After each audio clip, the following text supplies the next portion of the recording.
Diplomats gathered in Vienna on Wednesday for an emergency meeting of the International Atomic Energy Agency to discuss Iran's nuclear program and what to do now that Iran has violated the deal it signed. Two major powers at the meeting, China and Russia, blamed the U.S. for backing out of that deal. Hong Yu reports.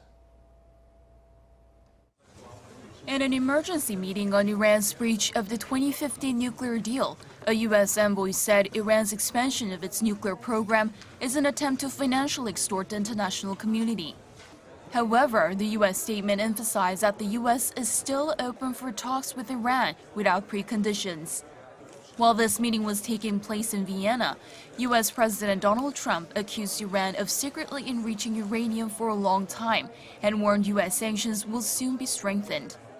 The IAEA had verified Iran's compliance with the nuclear accord until earlier this week, when it confirmed that Tehran had exceeded the stockpile of enriched uranium regulated under the Joint Comprehensive Plan of Action. Iran's envoy told reporters after the meeting that if the U.S. wants to talk, it should lift sanctions.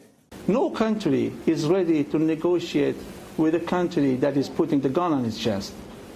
So America is maximizing the pressures, extending the areas of sanctions on a daily basis, and simultaneously requesting and claiming that I'm ready to negotiate with Iran. Views differed among the other parties to the deal: Russia, China, Germany, France, Britain, and the EU. And the meeting failed to draw a unified conclusion as Russia and China said the U.S. had breached the deal by pulling out and imposing sanctions.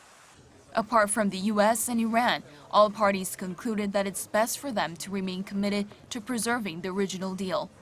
Hong Yu, Arirang News.